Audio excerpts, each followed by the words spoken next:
नंदुरबार में खरीफ सीजन 2026 की तैयारियां पूरी तरह होने का दावा किया गया है।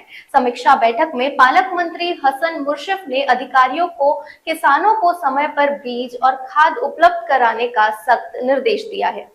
नंदुरबार जिले में खरीफ सीजन 2026 को लेकर तैयारियां तेज हो गई है। पालक मंत्री हसन मुशर्रफ की अध्यक्षता में हुई समीक्षा बैठक में अधिकारियों ने बताया कि इस वर्ष करीब 2,97,000 हेक्टेयर क्षेत्र में बुआई का लक्ष्य रखा गया है। जिले के लिए 31,000 क्विंटल से अधिक बीज की मांग की गई है, जिसमें कपास, मक्का, सोयाबीन और धान और ज्वार प्रमुख फसलें होंगी। इसके अलावा केले, पपीता और मिर्च जैसी फसलों पर भी जोर दिया जाएगा। खाद की उपलब्धता को लेकर बताया गया कि अब तक 38,000 मीट्रिक टन खाद उपलब्ध हो चुका है, जबकि जरूरत के हिसाब से भंडारण भी किया गया है। मुशर्रफ ने अधिकारियों को निर्देश दिए कि किसानों को समय पर सभी संसाधन उपलब्ध कराए जाए और कालाबाजारी करने वालों पर सख्त कार्रवाई की जाएगी। जूनपासून पाऊस चालू होत असल्यामुळे आपण खरीपाच्या आढावा बैठक ही जिल्ह्याची घ्यावी आणि मग विभागीय आणि मग राज्याचे मुख्यमंत्री महोदय यांच्या अध्यक्षतेखाली घेतली जाते।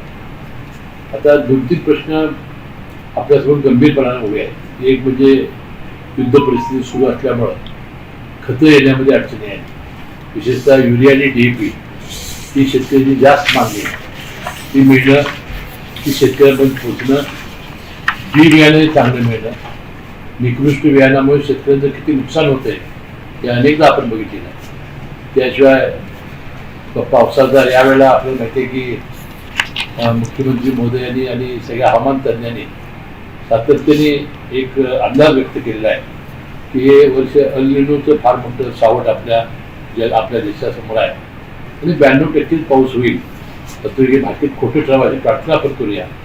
परंतु जर झालं तर आपल्याला सामूहिकपणे यावर मात करण्याची आवश्यकता आहे। आता आपल्या जिल्ह्यामध्ये असलेले पाण्याचे साठे आहेत ते जपून वापरणं।